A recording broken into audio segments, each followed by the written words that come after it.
Somebody said that Brooklyn needed a little balance. I think we found it. Hey guys, it's me. I'm your host Meekz of Brooklyn's Balance.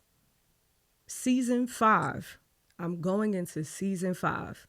I wanted to make sure that before we started season 5, that at least I sat down, and I think it's time that you guys get to know me, what Brooklyn's Balance is, how did it start, and where I see it going for season 5. There's so many things that I see that I want to change and adjust due to growth. Again, there's so many things that people don't know. There's so many people who don't actually know me or actually know Meekz. So I'm here to take a walk down memory's lane. I want to answer a couple of questions that people have asked me so much every time that I meet everybody. And they say, what is Brooklyn's Balance? Honestly, I'm Brooklyn's Balance. What that means to me is I'm the creator. I'm this person that has gone up and down through Brooklyn, lived here most of my life. I'm a native, and I've had conversations. I've met different people. I've grown, and I have evolved as a person. Brooklyn's Balance started 5 years ago. 5 years ago, I started Brooklyn's Balance, and I started as a podcast format. And as I'm seeing everybody come out and they're doing their podcasts and their shows, I just wanted to make sure that I'm able to set the tone for what it is that I'm doing. When I started this 5 years ago, I didn't start it by myself. I started it with a group of friends or people that I thought were friends or people that I needed to gain an experience or a lesson from. It was 4 of us if you watch season 1. My best friend at the time, Mo, his best friend, my brother, Rod, and then, of course, my best friend still to this day, Cammie. We started this just so that it would just be something to do during COVID. Our first studio, we were in Greenpoint. And I want to say the biggest mentor that I had at that studio was this guy named Arthur. So, Arthur, if you're seeing this, thank you so much. We started out, Arthur built a channel for us. We had a Brooklyn's Balance channel. We also had Fire TV. We were on Apple TV, Apple Music, anywhere that you can listen to podcasts at, whether it was audio or visual. I started out learning how to edit because I wanted to make sure that I had total control over my show. So a lot of the things that you guys see when it does come to the shows, if you see that audio drops out or certain visuals aren't there or that it was blurry, me learning the differences between 4K, 6K, 1080p, everything like that. That was a lot of research. That was over time. I'm also not the only person who edits. Of course, I have a team and we sit down, we edit. I have control over what I want to put out there when it comes to the internet. Brooklyn's Balance, when we started, like I said, I started with 4 people. This was a plan that we all came up with. Times change. I'm the person that honestly took things seriously. Once I seen where this could go, after hearing multiple times from Arthur, the studio owner, and other people who were close to mentors to me, they said, Tamika, don't be upset when you realize you're doing this by yourself.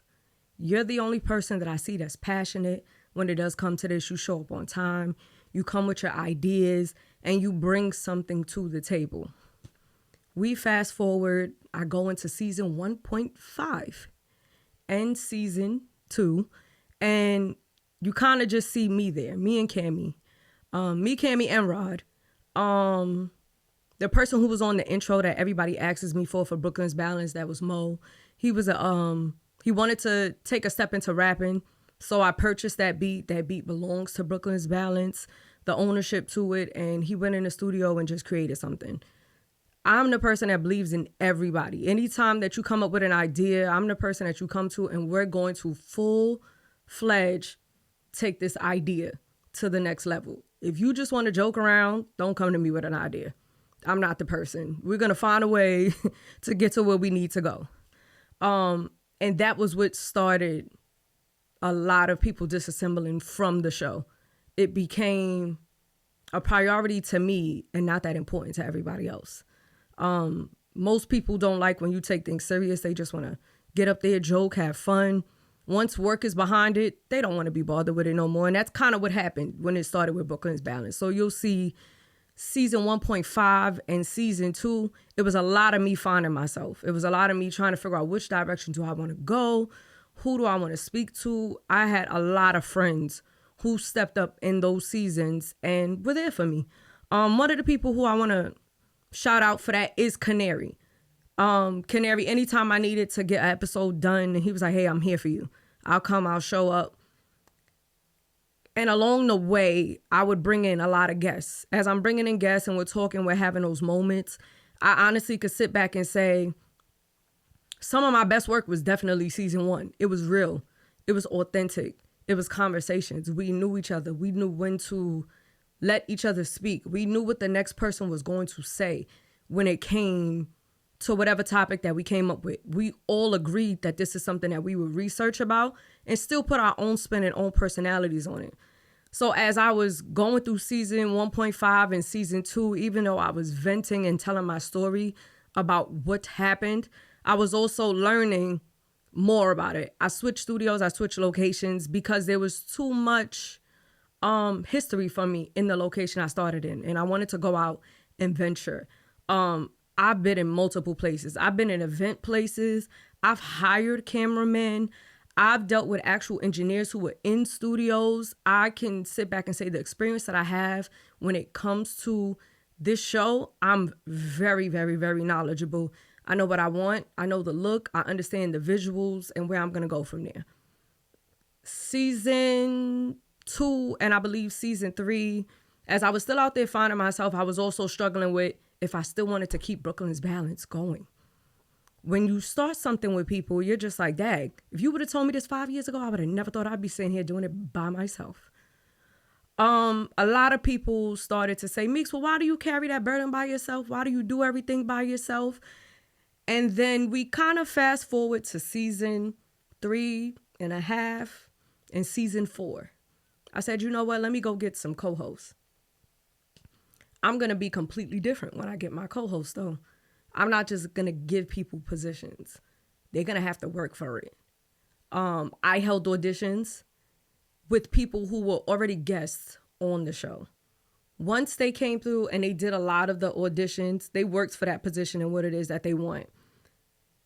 So as I was picking these co-hosts and I was referring them, I also was struggling with my other co-hosts who everybody has seen there from season 1.5, season 2, season 3, which is Zay, lifelong friend. And as I'm moving forward and trying to grow in my craft and figure out, hey, is this worth it?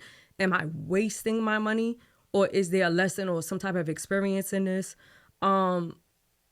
Zay was there for me. He was in a lot of episodes, but then things like this take money. They take money, they take promotion. It's marketing. It's so many thoughts behind it. Creativity. There's nights when you don't sleep because you're trying to figure out your idea, the what's next. I'm an overthinker.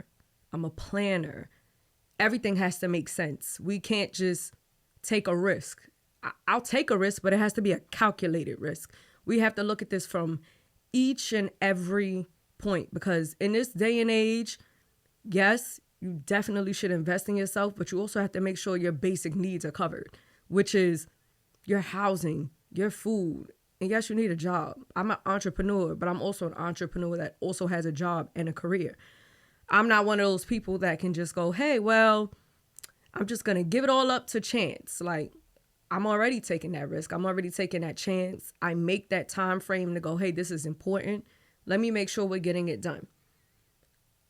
When you work with certain people and you keep them around because they're loyal, sometimes that could be where your creativity stops at. I take a lot of breaks because I had to ask my co-hosts a lot, hey, how do you feel about this? How do you feel about that? And then you realize the vision that you first came up with, you may not have that vision today. The vision is going to change. Your environment is going to change. The things that you're doing, you should be growing. And in this moment, I didn't think that the growing would be me sitting here on my show. This is my diary. This is my journal. Brooklyn's Balance is all the conversations that I wish I got to have with a lot of people growing up. Are there people that I don't speak to anymore? Of course, because you grow.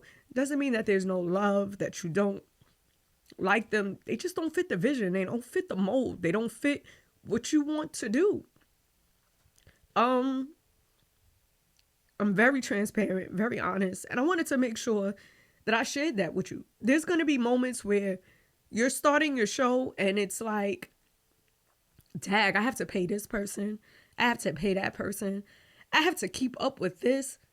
My show doesn't look like this. Tag, I came up with that idea. You're watching somebody else do it, or you're sitting there and you're not being able to take the time that you need to sit in what it is that you're in. I took about 7 to 8 months off with Brooklyn's Balance because I needed to think. What I was doing, I didn't feel like it was making sense to me anymore. I felt like, hey, everything that I set up around me, is this where I want to be? I started looking at the studio. I started looking at the cameraman. I started looking at my work. I started going, this is not what I want to put out. This is not me. 'Cause I'm not looking for clickbait. I'm not looking for a viral moment. That's not me. One of the things when it does come to me is that I'm an older sibling. So you gotta get things right the first time. Why? You got your younger siblings looking at you. So you want to make sure that you're making the right decision, because if you don't, it can affect so many people behind you. I'm not one of those people where it's like, well, this is my choice, my decision. No, that's not me. I make sure that whatever choice and decision I make, I look at everybody that's around me. And I feel like when it does come to that, a lot of the people who are or who were around me, that wasn't the decisions that they were making. I'm making Brooklyn's Balance decisions and decisions that come with them and their brand, but they weren't doing that when it came to me. Hence why season 1 and everything else moving forward, you can see, hey, I'm going from this place, I'm going from that place. I'm testing out different topics, different theories. For me now to get here for season 5 and understand, hey, this is more than just a hobby, a pastime, or a podcast, as everybody calls it, even though I don't see myself identifying as a podcast. Yes, as far as how it came out and all the platforms that I was on, to me, this is more of a talk show. Your thoughts. I'm the person that most of the artists come to when you have to talk about something and you have to do it in a respectable PR manner. We're not going to get up there. We're not going to bash people. There's certain topics that I just don't touch because I try to stay safe and not try to deal with a lot of backlash online. With season 5, I'm going to go into those topics. I'm going to, hey, somebody has to do it, and somebody has to do it the right way. Hopefully you understood that. That was a little bit about me. Now, the setup for Brooklyn's Balance. I think what people don't understand when episodes are happening, what my position is. I'm the host. I am the mediator. So that means when we come up with a topic or a conversation, Brooklyn's Balance is supposed to have 4 views. Just like with anything that is going on in life, there's always his side, her side, and the truth. So here, this is a debate. This is a debate and a panel discussion where you sit down, you have 4 views, one topic, and each subtopic is 4 different views for everybody that is sitting on a couch. Now, how do we come up with the topics? A lot of it is recycled content or things that I've seen online or anything that you rip from headlines, or just most of the time it's just what you feel. For example, we had a conversation about emotion versus logic. A lot of podcasts that I've seen out there were covering it, and everybody talks from experience. Here on Brooklyn's Balance, you should be leaving with something. You should be leaving with information. You should be researching. So now just to backtrack, A lot of people say, yeah, you're supposed to do it alone. This is your journey, Meekz. You don't need everybody around you. The format for Brooklyn's Balance was 4 views, 4 different views that everybody would argue and defend. Whether you agreed with the view or you did not agree with the view, that's what you were supposed to do. These topics would come up a week or 2 weeks in advance. We would share clips with each other. We're sharing definitions. We're starting from the basics. A lot of people get on anything, even when it's life, podcast, and they're freestyling. We forgot everything that we learned from elementary school. Y'all forgot how to research. How are we doing papers? Everybody talks from experience, where I'm more so, let's look for those statistics and then try to use our experiences to battle with that. Once you're done with this conversation, you should be leaving with a better understanding of how somebody else felt. This is being empathetic, being global, seeing different views. A lot of people have come to me and said, Meekz, why don't you be an interviewer? I don't want to be an interviewer. I don't want to be a blogger. I've come from a long job history of management, senior management. I know how to interview people, read body language, so on and so forth. I'm a psychology major. My whole life has been built off of psychology with a minor in criminology and sociology. So I understand the study of people, why they do what they do, the environment, social cues. So when it comes to a lot of the Brooklyn's Balance conversations, and we start the topic off, and I begin to go and choose one point, and then you guys see me switch my point, it's because the conversation is not going the way that I need it to go. It's not for everybody to sit down and agree on one topic. You need that debate. So I have to read the cues, the body language, and go, all right, I have to throw a monkey wrench in here. The what if. That is why I don't have a solid view when it comes to sitting down having these conversations. It's more so, hey, this conversation might be getting dead. This conversation might be going left. You have to jump in. Or what I hear a lot of people say online is, you cut people off when they talk. Yes, because I have a brand to protect and you also have a brand to protect. And it's a lot for me to go home and edit. It's not a lot, forget it. But I try to snip the pieces that you guys say that I know is going to affect both of us in the long run. So when people say Brooklyn's Balance is not organic or it's rehearsed, it's supposed to be. Y'all keep going online, and I think the way that you guys want the cloud is, hey, I'm on the Shade Room. I'm on Raw Reviews. I'm this. And it's not nothing positive, but yes, it does bring people to your page. But then what do you have to provide after that? You have to now continue to keep going down that route of doing the bullshit that you're doing. So for me, that's not what it is. That's why I'm always going to need the format of, hey, 4 different people, 4 views. Now, why did I pick permanent co-hosts? Because I can't rely on regular guests. They don't understand time is money. This is money that's coming out of my pocket. This is, hey, we have to get here at this time. There's no respect. And they don't understand the craft. People see the cameras and they just want to get in front of the camera. So you have to find people that's doing the things that you're doing or that they understand. Now, when it does come to the co-host, every co-host is contracted. And they are guest co-hosts that are contracted. They sign a contract, whether it be for a certain amount of episodes or a certain amount of months. When we first started Brooklyn's Balance, it was a partnership. It was 4 equal partners.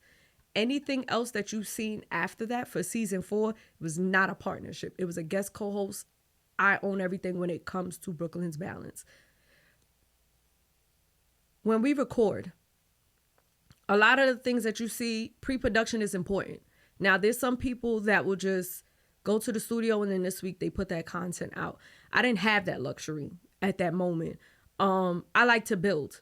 I like to record 8-9 episodes at a time. So you could be in the studio with me in February. Your episode probably won't get released till like April, May.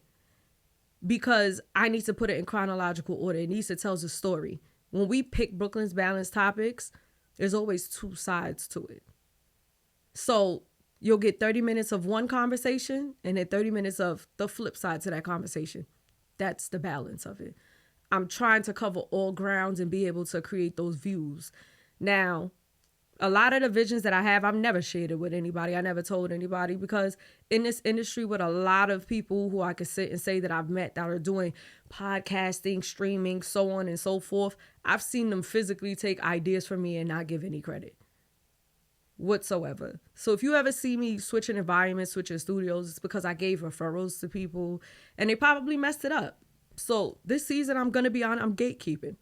I'm gatekeeping the hell out of everything. Will I share the studio? It depends. Unless we have some type of good rapport and I know that it wouldn't affect me, then yes. Because I do want the studio that I'm at to make money and to be able to thrive. And I know I'll have those people. Also, 2 other segments that's a part of Brooklyn's Balance that I have jumped into. In case a lot of you guys don't know, yes, there's some people who do not know me as Meekz. There are people who have known me growing up and they know me as Tamika. And then there are those people who know me as Mika. It could be the bartender, the baker, the girl who danced, because I was always a dancer growing up, not like stripper dancing. I don't want nobody to get the wrong idea. Competition dancing, like All Stars. I've danced with a lot of teams all throughout Brooklyn. So that's when a lot of people would know me from. Bartending. And the biggest thing is party promoting. I've been a party promoter. That's when Meekz came about. I was a part of a team that I created, which was called Sex ENT. Sex ENT stood for something extra. And we were all throughout Brooklyn. My mentors also were in Queens. I was running a lot heavy with Cloud9. Shout out to Ace General. One of the people who I could sit back and say, this is where I learned how to do marketing, PR, meeting people, networking, so on and so forth. There are a lot of people who I could sit back and say that they actually know me from all the different eras and time frames of my life, which would be Buck, Jasmine Taylor, Solo Charm, Ace General, just to name a few people who are out here and, you know, everybody's getting their stuff done. Those are the people who I could sit back, and Canary, who actually know me. Anybody else who has met me in the past 3 to 4 years, you don't know Meekz whatsoever. I guarantee you don't. This right here is a growth moment for me. I would have never sat down and tried to tell my side of the story. I know people say, hey, you don't need to tell your side of the story. Your work does. But at some point, you got to mention it, because that's an experience for you. This is growth. There's somebody who's going through the same thing I'm going through, but nobody's saying nothing. Yes, you see the glitz, you see the glamour, you see me switching studios. You don't know why I switched studios. Sometimes there was some people who I couldn't work in their studios because I'm such a friendly person, and they push themselves into your brand. What that means is they start telling you who you can work with, who you can't work with, who can come to your studio, who can't come to your studio. And you're like, well, wait a minute, why not? Or there are the people that they see that you're doing a lot for their studio. You're bringing in referrals. You're bringing in other podcasts. And they're like, well, I don't like how her footage is coming out with her cameraman. It looks better than this. Let me see how I can get this information. And then, oh, yeah, you can't come back here to the studio. Or you refer people and they kind of mess it up for you. So I could sit back and say, I've learned so much. There's a lot of people out there that are doing what I'm doing or trying to do what I'm doing. I understand the lane that I'm in. I understand that I have a platform. When everybody was saying that, I never understood that. I was like, platform, little old me. I just get up there and talk about something that I wanted to get off my heart. I now understand that I have a platform. And I also understand that there are people out there who are competing with you. I'm here to tell you, I'm not competing with nobody. The only person I can sit back and say that I be competing with is myself. And looking at where I came from to where I'm at, we never going to be in the same place. So please just don't waste your time competing with me. Something Extra is my brand. It went from promoting to now baking. If you do not know me, if you've never had food, a drink from me, a cake from me, and now I do party favors and I do a lot of infused stuff. So if you ever see sometimes when my guests are on the show and they look like they falling out they seat, it's probably something I gave them. And me being a host, I'm always catfishing y'all.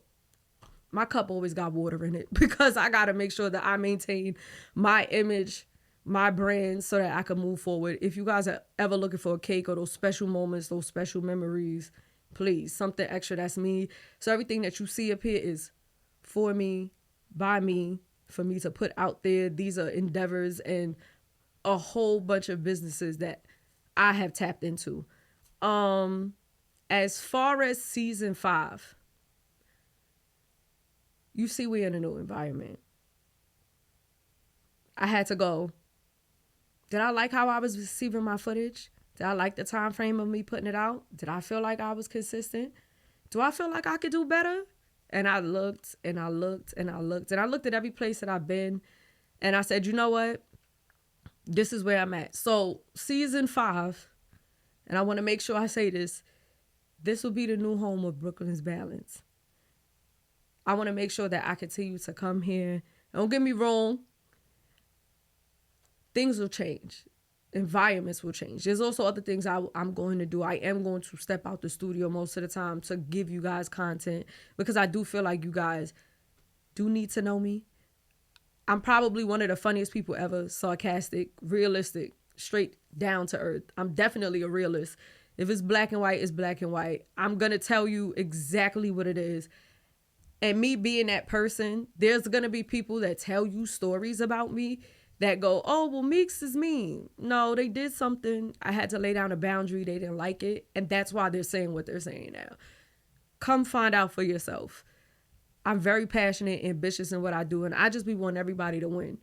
So when I start to sense little nuances of people around me and I sense the bullshit, I cut it off really quickly.